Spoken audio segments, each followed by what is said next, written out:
Radhe Radhe guys, स्वागत है आप सबका मेरे यूट्यूब चैनल जिसका नाम है श्री जी। आज जिस टॉपिक पर मैं आपसे बात करने वाली हूँ वो है द्रव्यगुण पेपर सेकंड वो फर्स्ट का टॉपिक है आपका क्या है एनाल्जेसिक्स। ठीक है, क्या है एनाल्जेसिक।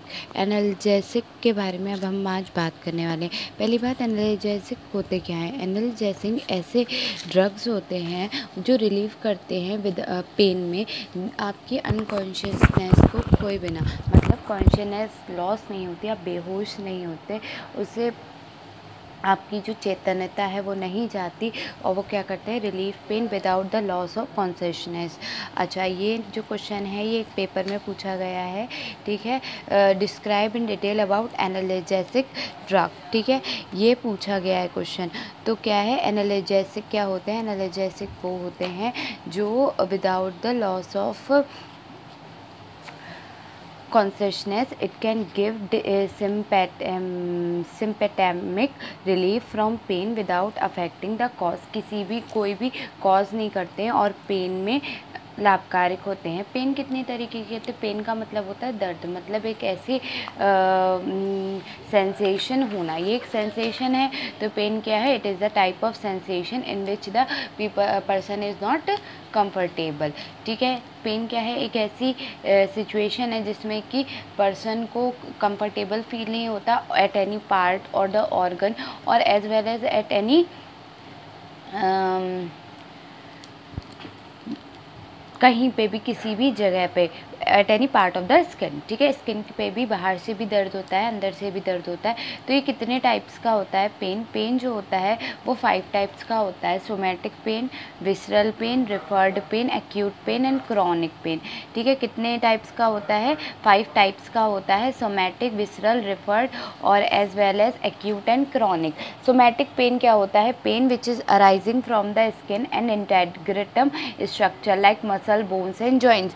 जो पेन मसल्स में हो रहा है, बोन्स में हो रहा है, जॉइंट्स में हो रहा है, ये पेन कैसा होता है, ये पेन है आपका वो कैसा है, इंटेग्रेटम स्ट्रक्चर में जो पेन हो रहा है, मतलब अंदर के स्ट्रक्चर्स में जिसका जितना पेन हो रहा है, जैसे कि हमारी मसल्स में हो रहा है, बोन्स में हो रहा है, जॉइंट्स में हो रहा है, ये सारा कैसा पेन है हमारा ये पेन है सोमैटिक पेन। ठीक है, नेक्स्ट है आपका, फिर नेक्स्ट क्या है, विसरल पेन। विसरल पेन क्या होता है, जो पेन अराइज कर रहा है विसरा से, कोई भी उसका स्पेसिफिक पॉइंट नहीं है और क्या है, and type difficult to pin point to a site, किसी भी साइट पे हो सकता है। It may be accompanied by sweating, nausea, hypotension, इन सब से ये पेन हो जाता है। जैसे जब हमने हाइपरटेंशन ले ली तो हमें क्या हो रहा है, सिर में दर्द हो रहा है। ठीक है, स्वेटिंग से दर्द हो रहा है, नोजिया से सिर में दर्द हो रहा है। ठीक है, तो इन सारी चीज़ों से क्या होता है, ये अपने आप होते हैं और अपने आप ही ठीक हो जाते हैं। इनका कोई अराइजिंग पॉइंट नहीं होता है, कि स्पेसिफिक पॉइंट नहीं होता। ठीक है, रिफर्ड पेन क्या है, if a pain is referred to a cutaneous also which receive nerve supply from the same. Referred pain होता है एक ही किसी भी स्पेसिफिक नर्व से हो रहा है या उसी के स्पाइनल सेगमेंट से हो रहा है, तो वो क्या होता है, रिफर्ड पेन होता है। जैसे कि कार्डियक पेन हमारा लेफ़्ट साइड में होता है, तो cardiac pain refer to left arm pain में भी एक्यूट भी हो सकता है, क्रॉनिक भी हो सकता है। तो वो क्या है कि स्पेसिफिक है। एक्यूट पेन क्या होता है, ये कैसे होते हैं, जब एक्यूट पेन तब होता है जब हमें कोई चोट लग गई है या हम बर्न हो गए हैं इरिटेंट्स की वजह से, मतलब कोई बाहर से हमारे अंदर एंटीजन आ गया है और उसने हमारे काट लिया, जैसे मच्छर काट लेता है तो दर्द होने लगता है, जलन पड़ने लगती, खुजली सी पड़ने लगती है, वो ही सब है। क्रॉनिक पेन क्या होता है, ऑरिजिन में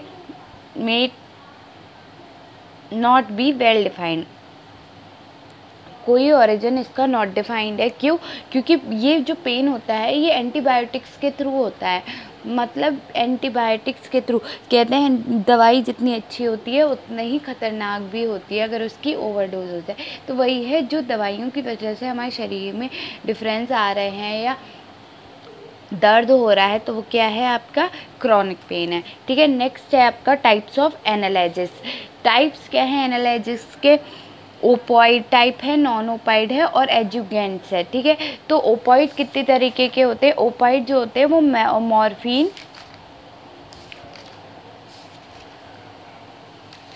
मॉर्फिन टाइप होते हैं। नॉन ओपॉइड क्या होते हैं? NASIDs होते हैं, नेसिड्स होते हैं, ठीक है। उसके बाद ओपॉइड एनाल्जेसिक्स देखो आप, ओपॉइड एनाल्जेसिक्स क्या होते हैं? 3 तरीके के होते हैं। कौन कौन से? अच्छा, ओपॉइड को हम महाकषाय, वेदना स्थापन महाकषाय कहते हैं। तो जो एनाल्जेसिक्स है वो किससे? वेदना स्थापन महाकषाय से कोरिलेट किया जा सकता है। तो क्या है? एगोनिस्ट है, मिक्स्ड एगोनिस्ट है और एंटागोनिस्टिक है। 3 तरीके के एगोनिस्ट है। कौन से? एगोनिस्ट, मिक्स्ड एंटागोनिस्ट और एंटागोनिस्ट, ठीक है। कौन कौन से? एगोनिस्ट, मिक्स्ड एगोनिस्ट और एंटागोनिस्ट। एगोनिस्ट क्या होते हैं? Morphine, codeine, pethidine, methadone, fentanyl, diphenoxylate, loperamide, tramadol, tapentadol, oxy oxycodone, oxymorphone. Mixed agonist क्या है? पेंटाजोसिन, नालब्यूफिन, नेट्रोफ्रीन और ब्रूप्रीनॉर्फिन, ठीक है। एंटा एगोनिस्ट क्या है? नेलेजोन और नेल्ट्रेजोन, ठीक है, ये हैं। तो आपके एगोनिस्ट कितने होते हैं? एगोनिस्ट होते हैं morphine, codeine, pethidine, methadone, fentanyl, diphenoxylate, loperamide, tramadol, tapentadol, oxy oxycodone और ऑक्सीमॉर्फिन, ठीक है। मिक्स्ड कौन से हैं? पेंटाजोसिन, नालब्यूफिन, ठीक है, और नेट्रोफ्रीन और ब्रूप्रीनॉर्फिन, ठीक है। एंटा एगोनिस्ट है नेलेक्सोन और नाल्ट्रिजोन, ठीक है। उसके बाद ओपॉइड पेप्टाइड और ओपॉइड रिसेप्टर 2 तरीके के होते हैं। ओपॉइड पेप्टाइड कौन से होते हैं? एंटीसिफेलिन, एंड्रोफिन, ड्राइनॉर्फिन, नॉर्सिसेप्टिन, ठीक है। ओपॉइड रिसेप्टर्स कौन से होते हैं आपके? Delta receptors, mu receptor, kappa receptors और nociceptin receptor. All the opioid receptors are protein coupled receptors. अच्छा, 1 पॉइंट आपका आ रहा है ओपॉइड पेप्टाइड में और 1 पॉइंट है आपका ओपॉइड रिसेप्टर्स में।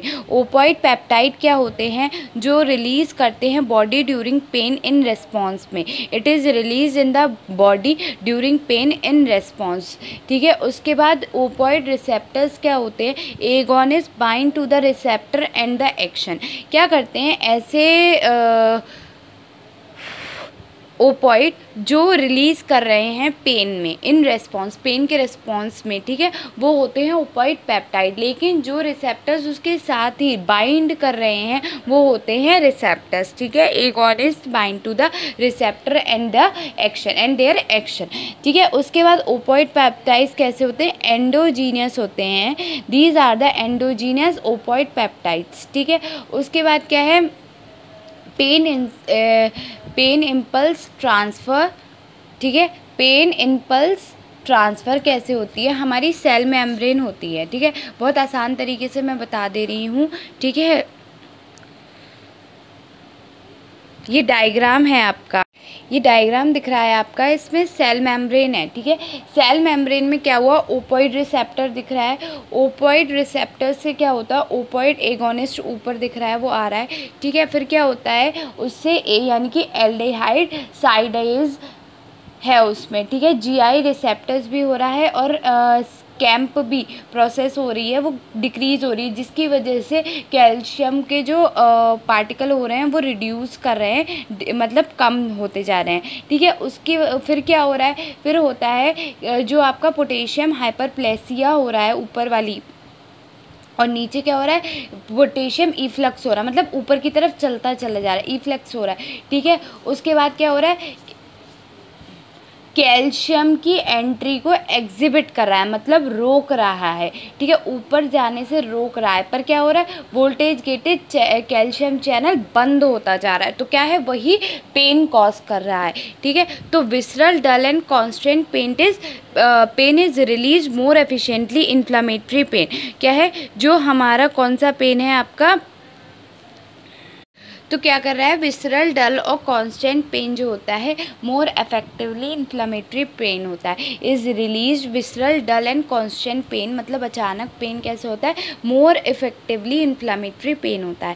कॉन्ट्राइंडिकेशन क्या है कि opioids are contraindicated in biliary cells, biliary cells में ओपॉइड्स जो होते हैं वो कॉन्ट्राइंडिकेटेड होते हैं। ओपॉइड्स और contraindicated in the patient with bronchial asthma and COPD, ठीक है। उसके बाद morphine is contraindicated in head injuries, in pregnancy opioid should be avoided, renal और hepatic dysentery functions opioid should be avoided. अच्छा, ये अवॉइडेड क्यों होते हैं, क्योंकि जो कोडीन होता है, ठीक है, नेचुरली निकल रहा है, ठीक है, कोडीन हमारे अंदर नेचुरली निकल रहा है, ठीक है। क्या हो रहा है, आर इफेक्टिवली कफ सप्रेंट, कोडीन जो होता है वो कफ को सप्रेंट करता है, ठीक है। उसके बाद क्या होता है, फेलेकोडिनॉल नेसोडीन सिमेट्रिक होते हैं, ठीक है, नेसोपाइन, ठीक है, कैसे होते हैं, सिमेट्रिक होते हैं। Loperamide diphenyl oxide can be used for non infective diarrhoea, क्या होता है, Lofa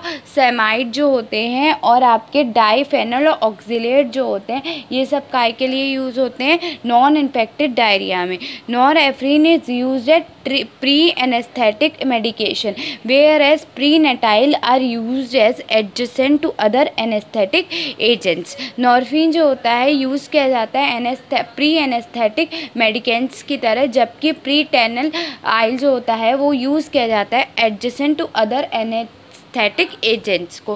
प्यूटिडीन is use to reduce shivering, pethidine shivering मतलब कंपन को, जो शरीर कांपता है उसको कम करने के लिए यूज़ किया जाता है।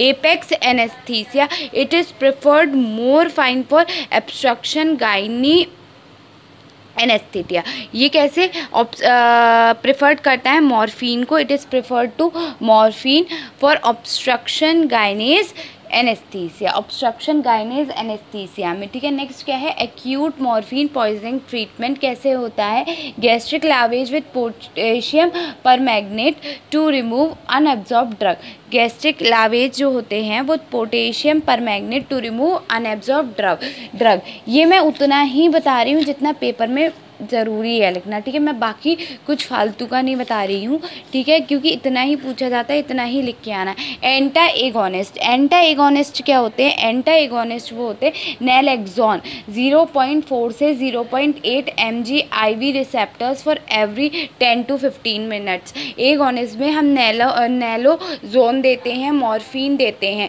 ठीक है। नैलोजोन जो होते हैं वो 0.4 से 0.8 mg IV रिसेप्टर्स देने से क्या होता है, फॉर एवरी हर 10 से 15 मिनट बाद देते हैं। Morphine IV used in myocardial infection, morphine is slowly withdrawn and substitute. देखो मॉर्फिन जो होता है वो बहुत यूज़ किया जाता है, IV की तरह यूज़ किया जाता है काय में, मायोकार्डियक इन्फेक्शन में।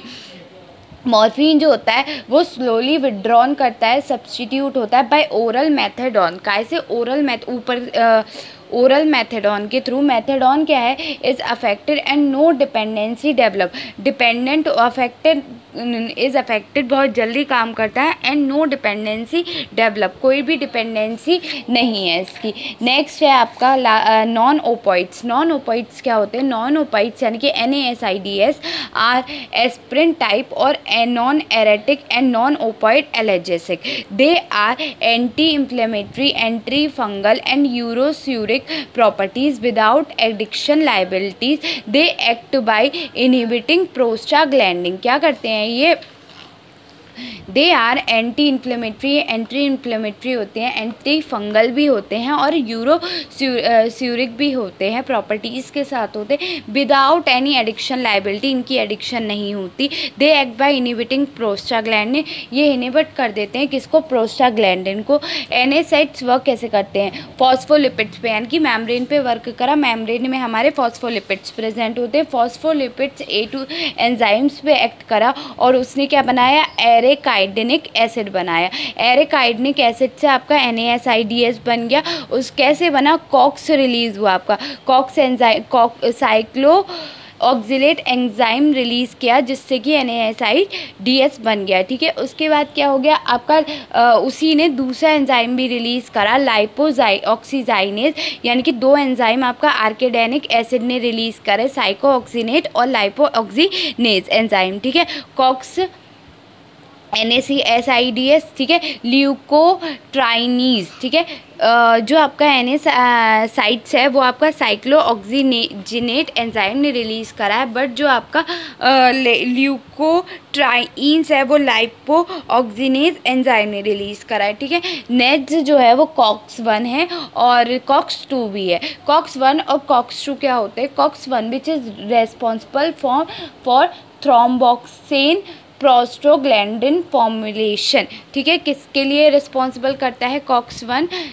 Responsible for thromboxane prostaglandin formulation. It stimulate normal body function, help in secretion of gastric mucosa, regulation of gastric acid, promotion of platelet aggregation, maintenance of normal renal blood flow, ठीक है। ये 5 इसके काम है। कौन कौन से? स्टिमुलेट करना नॉर्मल बॉडी फंक्शन को, गैस्ट्रिक सिक्रीशन करना गैस्ट्रिक म्यूकोसा का, रेगुलेशन करना गैस्ट्रिक एसिड का, प्रमोशन करना प्लेटलेट एग्रीगेशन का और मेंटेनेंस करना किसका? नॉर्मल रीनल ब्लड फ्लो का, ठीक है। फिर COX-2 का क्या काम होता है कि इंड्यूस करना है इन्फ्लेमेटरी साइट पे, help in prostaglandins forms which are responsible for, क्या करते हैं? हेल्प करते हैं इरास्टेंग्लिन्स फॉर्म के लिए। कौन सी ग्लैंडिन्स फॉर्म्स के लिए करते हैं? जो कि हमारे फीवर, पेन और इन्फ्लामेशन कॉज कर रही है, ठीक है। अब ये क्लासिफिकेशन है, इसका क्लासिफिकेशन कैसे करा गया?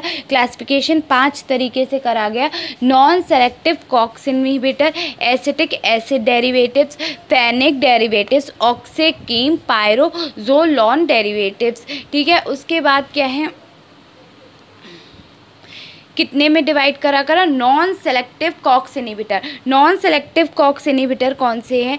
सैलिसाइलेट, यानी कि एस्प्रिन जो है आपका वो क्या है? Non selective COX inhibitor. इसमें 3 पार्ट्स बताए गए। कौन कौन से? नॉन सेलेक्टिव COX इनहिबिटर्स में 3 बताए गए हैं। सैलिसाइक्लेट्स, एस्प्रिन, पैरा अमीनोफिनॉल डेरिवेटिव्स, यानी कि पैरासिटामोल, प्राइपोनिक एसिड डेरिवेटिव्स, प्राइमरी ब्यूप्रोफेंस और फेनोप्रोफेंस, कीटोप्रोफेंस और ऑक्साप्रोजीन्स, ठीक है। कौन कौन से? प्राइमरी ब्यूप्रेंस, ठीक है, फिनोप्रोफेंस, कीटोप्रोफेंस, ऑक्साप्रोजीन्स, ठीक है। उसके बाद एसिटिक एसिड डेरिवेटिव जो अभी हमने पढ़े वो क्या थे? नॉन सेलेक्टिव COX इनहिबिटर, जिसमें हमने क्या पढ़ा? सैलिसाइक्लिक्स, एग्जाम्पल आपका aspirin, para aminophenol derivatives, example paracetamol, propionic acid derivatives, primary ibuprofens, fenoprofens, ketoprofens, oxaprozins, ठीक है। नेक्स्ट क्या है आपका? नेक्स्ट है आपका acetic acid derivatives. Acetic acid derivatives कौन से होते हैं? एसिटिक एसिड डेरिवेटिव्स होते हैं। तो अब हम बात किसकी कर रहे हैं? हम बात कर रहे हैं आपके क्लासिफिकेशन की। तो एसिटिक एसिड डेरिवेटिव्स क्या होते हैं? कीटोरॉइड्स होते हैं, टायोजाइड होते हैं, इंडोमिथेन होते हैं, ठीक है। आइनो नहीं होते हैं, इंडोमिथेन होते हैं, ठीक है। कीटोरॉइड होते हैं, टायोजाइड होते हैं, इंडोमिथेन होते हैं। फेनेमिक डेरिवेटिव्स क्या होते हैं? फेनेमिक एसिड होते हैं, मैक्लोफेनेमिक एसिड होते हैं। तो मीफेनेमिक एसिड और मैक्लोफेनेमिक एसिड ये दोनों होते हैं। ऑक्सीकेम क्या होता है? पायरो ऑक्सीकेम और टेरो ऑक्सीकेम, ठीक है। पायराजोल डेरिवेटिव्स क्या होता है? फिनाइल ब्यूटेन होता है। प्रेफरेंशियल COX, इसके 2 टाइप करे गए, 3 टाइप थे, ठीक है। 3 टाइप में एक हो गया फिनॉल ब्यूटेन, ठीक है। दूसरा टाइप क्या है? पेरिफेशियल COX-2 इनहिबिटर कौन से होते हैं?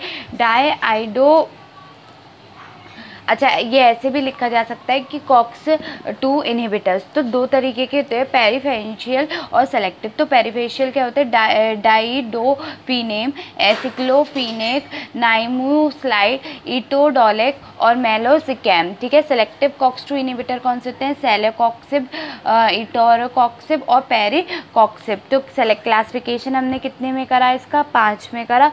नॉन सेलेक्टिव COX इनहिबिटर सैलिसाइक्लेट था, जिसका एग्जाम्पल एस्प्रिन एस्पिरिन था। पैरा एमिनोफिनॉल डेरिवेटिव्स था जिसका एग्जाम्पल पैरासिटामोल था। प्रोपाइनिक एसिड डेरिवेटिव्स था जिसका एग्जाम्पल प्राइमरी ब्यूप्रोफेंस था, ठीक है, फेनोप्रोफेंस, कीटोप्रोफेंस और ऑक्सीप्रोफेंस था। उसके बाद आपका क्या है, एसिटिक एसिड डेरिवेटिव्स है जिसका एग्जाम्पल क्या है, आपके कीटोरॉइड्स है, टायोजाइड्स है और आपका इंडोमेथेनाइन है। फेनेमिक डेरिवेटिव्स क्या है, फेमेनिक एसिड है, मैफेनिक एसिड है और मैक्लोफेनिक एसिड है। ऑक्सीकेम क्या है, पायरोजिकेम है, टेरोजिकेम है, ठीक है। पायरोजोलोन डेरिवेटिव्स क्या है, फिनाइल ब्यूटेन है। पेरिफेशियल कॉक्स 2 इनहिबिटर है जो कि आपका क्या करते हैं, एग्जाम्पल क्या है उसके, डायडोफेनिक, एसिक्लोफेनिक, नाइमलोस्लाइड, एटोडोलेक, मेलोजिकैम, ठीक है। सिलेक्टिव कॉक्स 2 इनहिबिटर कौन से, सेलेकॉक्सिब, एटेरोकॉक्सिब और लास्ट वन है पेरिकॉक्सिब, ठीक है। तो यहाँ पे आपका एनालिसिस कंप्लीट होता है, इतना काफ़ी है, इसके अलावा कुछ मत लिख के आना पेपर में। 15 मार्क्स के क्वेश्चन में इतना काफ़ी है, 5 मार्क्स के क्वेश्चन में भी इतना सफिशिएंट है। अच्छा एक चीज़ और, इसके वेदना स्थापन महाकषाय देख लो। वेदना स्थापन महाकषाय को कैसे कोरिलेट करोगे आप इससे, वेदना स्थापन महाकषाय को आप इससे कोरिलेट करके कौन कौन से लिखोगे, चरक के अनुसार 10 महाकषाय बताए हैं। कौन से, शाल, कटफल, कदम्ब, पद्मक, तुम्ब, मोचरस, शिरीष, वेतस, एल्वाल्कु और अशोक, ये कितने बताए गए हैं, 10 तरीके के चरक ने महाकषाय बताए। कौन से, शाल बताया है, कटफल बताया है, कदम्ब बताया है, पद्मक बताया है, तुम्ब बताया है, शिरीष बताया है, वेतस बताया है, एल्वालुक बताया है और आपका क्या बताया, अशोक बताया है। बट अकॉर्डिंग टू आपका आचार्य प्रियव्रत शर्मा ने कितने बताए, आपका रासना, कदम्ब, पद्मक, वेतस, जल वेतस, सूची, जल वेतस मत लिखना, ये सिलेबस में नहीं है ना, वेतस, जल वेतस और सूची, पारसी, क्यावनी, गुगलू, एरंड, गंध प्रसारणी, तगर, निर्गंडू, पलांडू, मेदासक, देवदारू, गौरक्ष, बस इतने, ठीक है। रसौन, ये है आपके आचार्य प्रियव्रत शर्मा के अकॉर्डिंग महाकषाय। तो यहाँ पे आपका एक क्वेश्चन कंप्लीट होता है, एज वेल एज आपका मॉडर्न भी मैंने बता दिया है, आयुर्वेदिक भी मैंने बता दिया। थोड़ा थोड़ा चाहो तो लिख लेना क्योंकि पेपर 2 से कोरिलेट करके दिया गया है द्रवगुण पेपर 2, ठीक है। तो ठीक है, अब हम नेक्स्ट वीडियो में मिलती हूँ मैं आपसे, ठीक है। Thank you.